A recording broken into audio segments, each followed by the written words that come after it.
Raavan sir, இந்த விஷயத்தில் நீங்கள் எந்த புள்ளியை சொல்கிறீங்க? தஞ்சை தமிழ்ச்செல்வன் அவர்கள் சொன்னாங்க, கர்நாடகத்தில் உள்ள அரசியல் கட்சிகள்லாம் ஒருங்கிணைந்து செயல்படுறாங்க. கரெக்ட். தமிழ்நாட்டில் உள்ள அரசியல் கட்சிகள் ஒன்றும் பெருசாக ஒன்றும் ஒற்றுமை இல்லை. என்ன உண்மைதான். சொந்தம் எப்போதும் தொடர்கிறது தான், முடிவே இல்லாததுன்ற நிலைப்பாடு தான் இந்த காவிரி பிரச்சனை. நீங்கள் சொன்ன மாதிரி 200 ஆண்டு காலாக அந்த பிரச்சனை இருக்குது. 1804 ஆரம்பிச்சது. வெள்ளக்கார ஆங்கிலேயர் காலத்திலிருந்து மன்னர்கள் காலம் தொட்டு ஆங்கிலேயர் காலம் தொட்டு ஜனநாயகம் மலர்ந்து இன்னைக்கு வரைக்கும் இந்த பிரச்சனை ஓடிட்டு இருக்குது. இப்போ எங்கள் அண்ணன் சொன்னார், துரைக்கொரோனா சொன்னார், மத்திய அரசு இதில் அதிகம் கவனம் செலுத்தணும்னு சொல்கிறாங்க.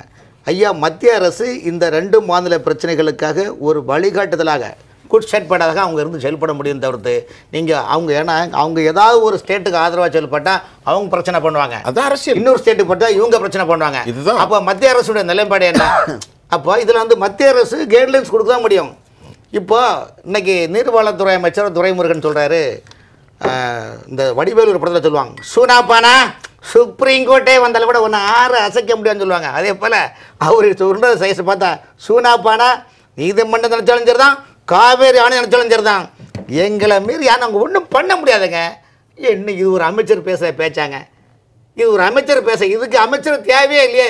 சாதாரண நடந்து போகிற ஒருத்தரை கேட்டால் கூட இந்த பிரச்சனை அவன் அழகாக தெளிவு பிறப்பானே.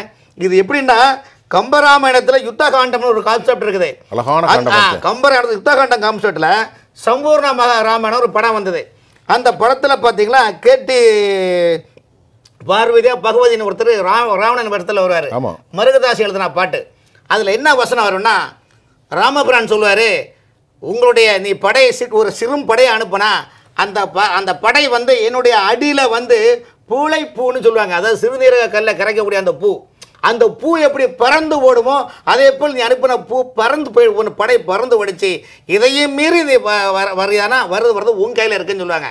அப்போ ராவணன் தான் என்ன பண்ண, அம்சவர்த்தன ராகம் அவரே இசையமைச்சது. ராவணன் அம்சவர்த்தன ராகம் ஓனா அவர் இசையமைச்சது. அப்படி தான் சொல்லுவார். அவர் சொல்லுவார், இன்று போய் நாளை வாராய் என்னை ஒரு மனிதனும் புகழுவதோ, இன்று போய் நாளை வாராய் மண்மகள் முகம் கண்டேன் மனங்கலங்கிடும் நிலை இங்கு ஏன் கொடுத்தாய் என்று சிவனை நோக்கி அவர் கேட்கின்றார். ஆகவே இந்த மனநிலை கதாபாத்திரத்தை எதுக்கு சொல்லுகிறேன் என்றால், ஒரு ராமாயணத்தினுடைய கதாபாத்திரம், நீங்கள் ராமன் பெரியவரா ராவணன் பெரியவரா என்றால் 2 பேரும் இறை சிந்தனை உடையவர்கள். அங்கு கொடுக்கப்பட்ட கதாபாத்திரம் தான் வித்தியாசம். ஆகவே தமிழகத்தில் 47 இன்னைக்கு வரைக்கும் மாறி மாறி ஆட்சி அமைத்தாலும் தமிழர்களுக்கு உங்களோட விவசாயிகளுக்கு என்ன நன்மை கிடைத்தது? ஒன்றுமே இல்லையே. இன்னொரு விஷயம், 2 பேரும் இறை சிந்தனையாளர் யாரு சொன்னீங்க?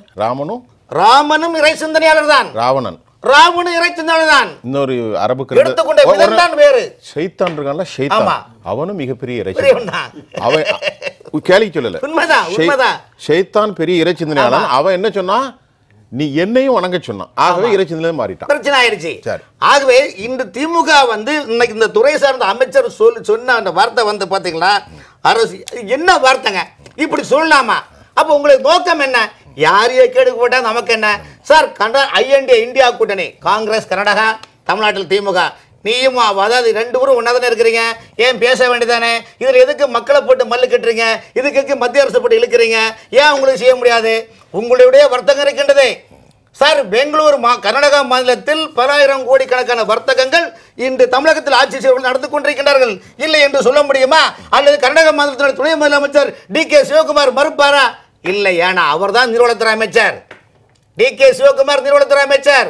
இங்கு அமைச்சர் பொதுப்பணித்துறை 2ஆ பிரித்து அதை கொடுத்து போலி பில்லை போட்டு பாக்கெட்ல போட்டா நீங்க 6 ஏரி குளங்களை தூர்வாருங்க. ஐயா, முதல்ல நீங்க தமிழ்நாட்டில் இருக்கிற 6 ஏரி குளங்களில் ஆண்டுக்கு ஒரு முறை கொடுக்கப்பட்ட நிதிகளை நீங்க 50% கூட சாப்பிடுங்க, வேண்டாம்னு சொல்ல சாப்பிடுங்க போங்க. ஆனால் மீதி 50% வச்சு இந்த ஏழை விவசாயிகளிடம் டீசலுக்கு காசு கொடுத்தாலே அவங்களே ஆளப்படுத்துவாங்க சார். எதுவுமே நீங்கள் செய்ய கிடையாது. எங்கே பார்த்தாலும் ஆகாய தாமரை மருந்து கொண்டால் விவசாயிகளுடைய எதிர்காலம் என்னவாகும்? நீங்கள் ஒரு நாளைக்கே விவசாயத்தை பற்றி கவலைப்பட்டீங்களா? மத்திய அரசு கொடுக்குற நிதிகள் எங்கே போச்சு சொல்லுங்கள். மத்திய அரசு கொடுக்குற இலவசமான அந்த ஃப்ரீயான அந்த கோட்டாவில் எங்கே போச்சு? எங்கே யாரும் கேட்க. விவசாயிகளை நீங்கள் எங்கே முதல்ல மதிக்கிறீங்க?